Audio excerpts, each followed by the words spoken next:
So, good morning. Um, what lesson are we on? We're on lesson number 92 of the Workbook of A Course in Miracles. And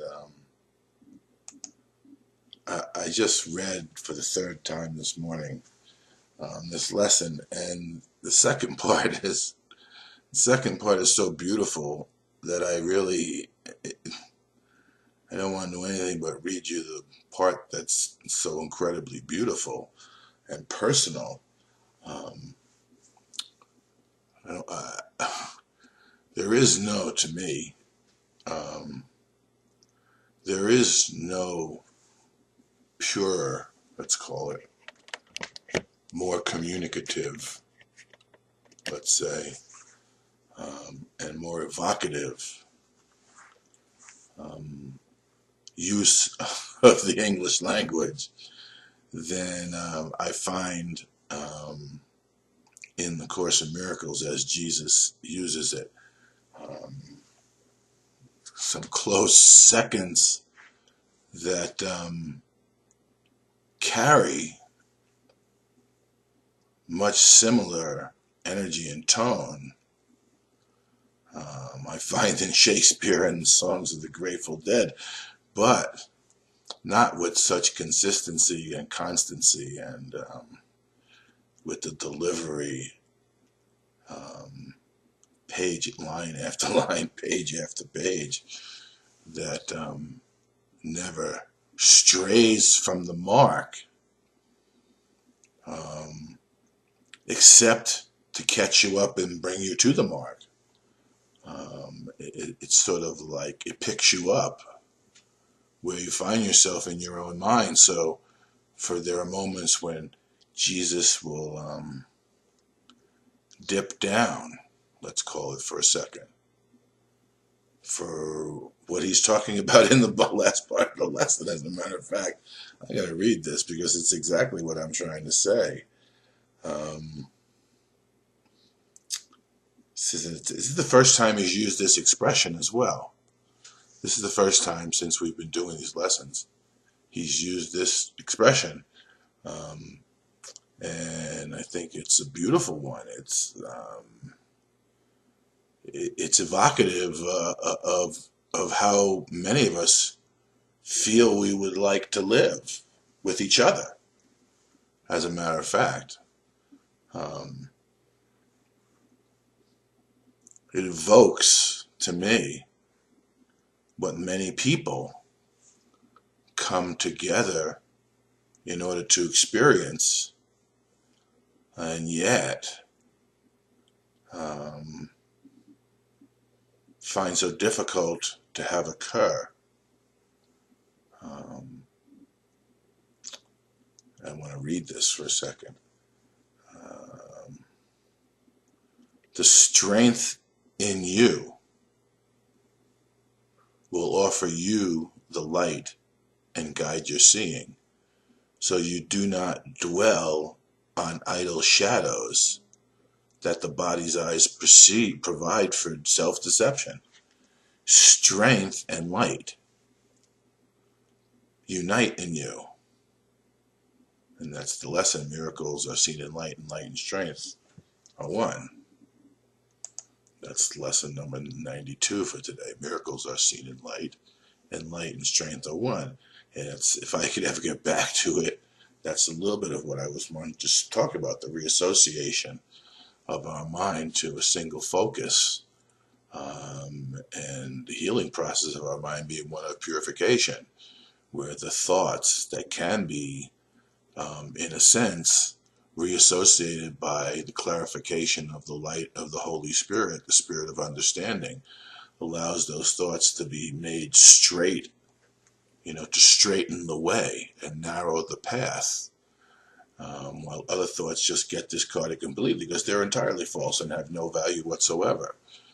And then there are the thoughts that we already have that are pure, but because of the other thoughts, just add to the confusion because we're unclear about any one thing, we're unclear about everything.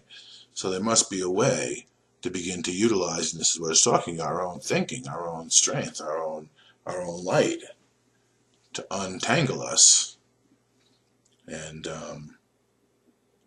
have the strength and light unite in you, in us.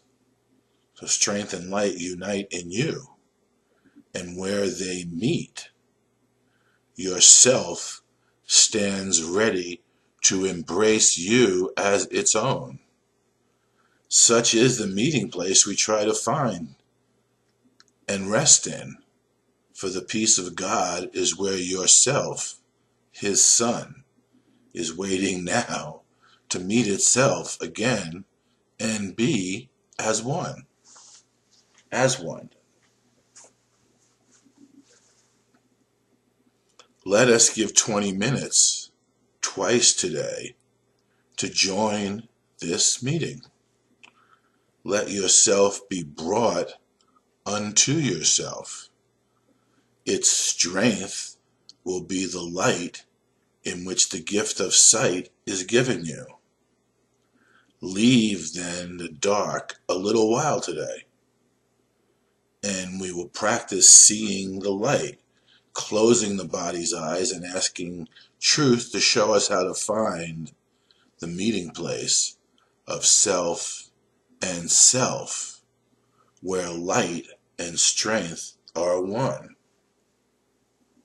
Goes on to say, after, this is really incredible to me, after the morning meeting, we will use the day in preparation for the time at night when we will meet again in hope and trust.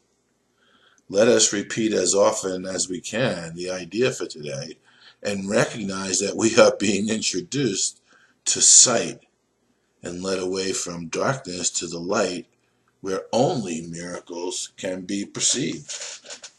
I just find that a beautiful expression.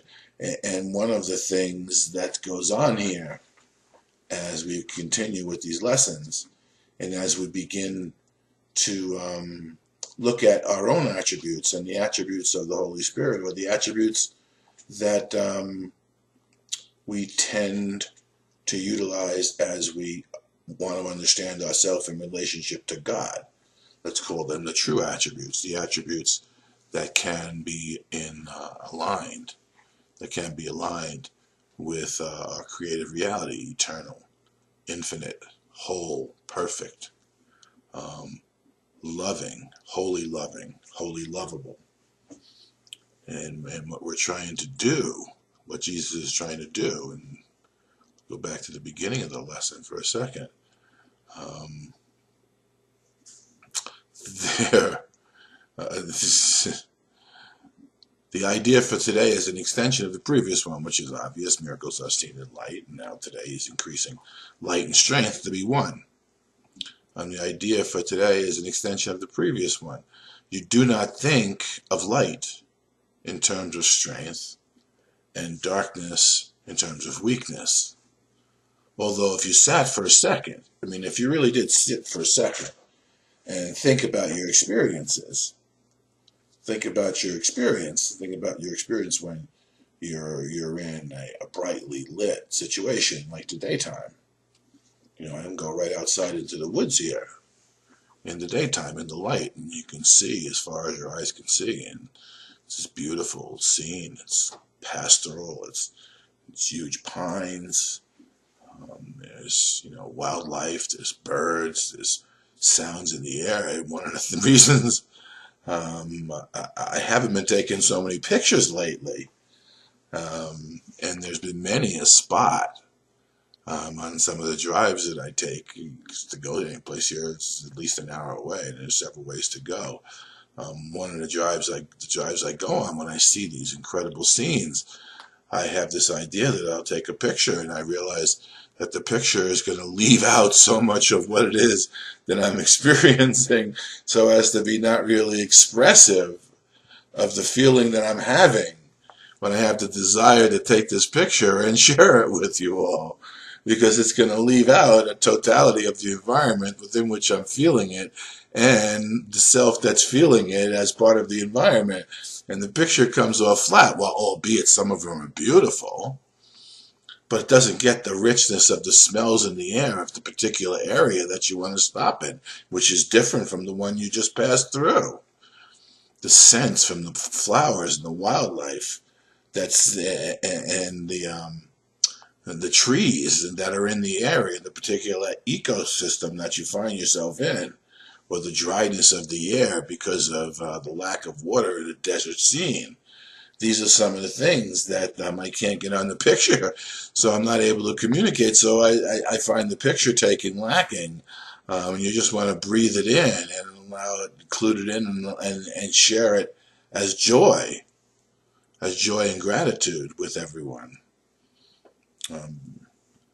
You do not think of light in terms of strength and darkness in terms of weakness, and then I can go out at night to the same backyard when it's pitch black and dark, and sort of have to tiptoe around because you don't know if the bear is in the backyard or not now. You don't know what the night has brought close to you, or what's possible because you can't really see. Yet it's not any different other than the lack of light that was there during the day. This is sort of what we're talking about when he talks about the terms of light being strength and darkness being weakness. It's a gestalt in that sense. It's the totality of an experience. This is because your idea of what seeing means is tied up with the body, its eyes and brain. Exactly, that's what I'm saying. This is why you believe that you can change what you see by keeping little bits of glass or other clear material before your eyes held in a frame or placed against the eye. These are among the many magical beliefs that come from the conviction that you are a body and the body's eyes can see. You also believe the body's brain can think. If you but understood the nature of thought, you could but laugh at this insane idea. It is as if you thought you held the match that lights the sun and gives it all its warmth, or that you had the universe imprisoned in your hand, securely bound until you let it go. Yet this is no more foolish than to believe the body's eyes can see and the brain can think. And he's sort of talking to you a little bit more like you're an adult here that's capable of sort of, saying, well, yeah, you're right. And he's taken off the gloves a little bit, and in the way he's been teaching and utilizing the lessons, he's taken off the gloves a little bit, and it's like urging you to grow up and take a look around you and really get into what you think and try to bring it all into a single focus. And so I was talking about before, about the idea that there's a reassociation in your thinking going on. Everything true, whole, perfect, eternal, loving, and infinite with God, and anything that's not that with nothing, but not have the nothing exist as something in opposition to God. It's one of the biggest blocks to the understanding of what Jesus is saying in the Course of Miracles. The recognition that you've made nothing into something and believed to something rather than the fact that it's nothing. All or nothing can't exist. Everything and nothing cannot coexist. But because we can think, because because of the split in our minds, we give images. This is what we do. We make an image for everything, and we make an image for nothing, thereby rendering both of them false.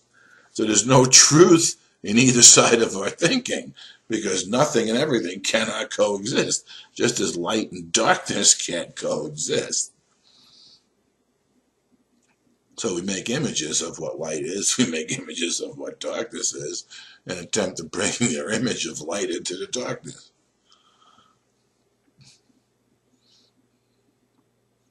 We're really being trained to associate everything with God and nothing, to allow it to be as it is, not anything.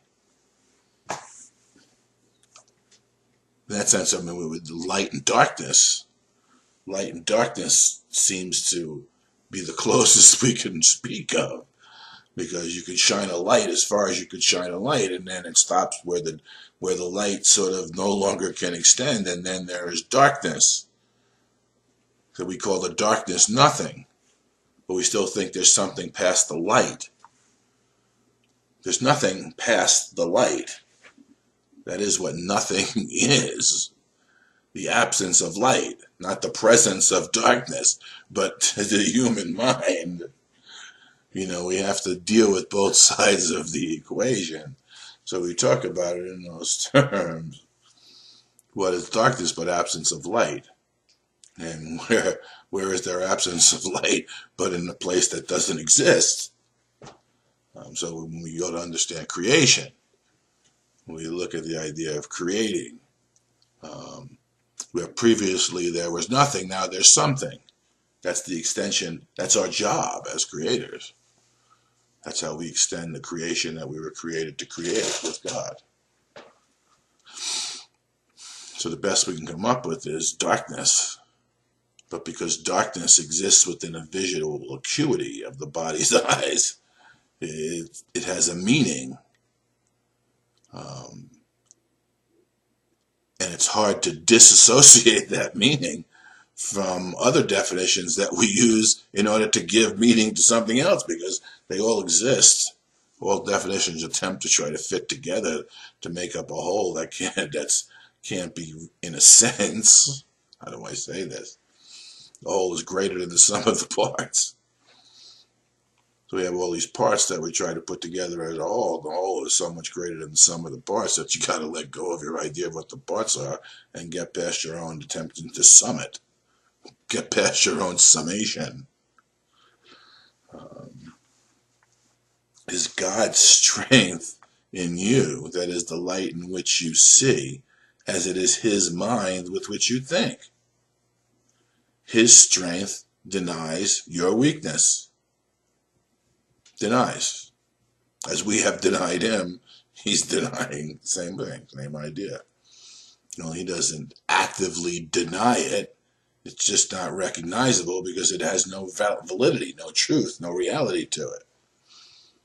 It is your weakness that sees through the body's eyes, peering about in darkness to behold the likeness of itself, the small, the weak, the sickly and the dying, those in need, the helpless and the afraid, the sad, the poor, the starving, and the joyless. They are seen through eyes which cannot see, but cannot bless. Strength overlooks these things by seeing past appearances, keeps its steady gaze upon the light that lies beyond them. It unites with light of which it is a part. It sees itself. It brings the light in which yourself appears. In darkness, you perceive a self that is not there. Yes, you make up an image as if there's something in the darkness that, other than recognizing the darkness and nothingness, are one and the same thing. So you're looking in the darkness for what it is you are when there's nothing in the darkness to find whatsoever. But because you can't see the light, you have to look where you're given to look until the light comes and you recognize that the light's always been in you and it's never been in darkness because darkness does not exist. And then when the light dawns upon your mind, you look out of a light mind and see like itself, more light. Oh, there you are.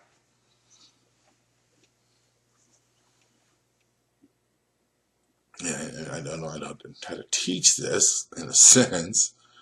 What I'm saying is when I woke up, you were already awake. Oh, there you are. When my awakened self saw your awakened self and recognized that sleeping was a condition that did not exist except as an illusion, and my sleeping confined you to an illusion that you were never a part of, because God creates only mind awake. Miracles are seen in that light, and that light and that strength are one, and that light and that strength is ours right here, right now.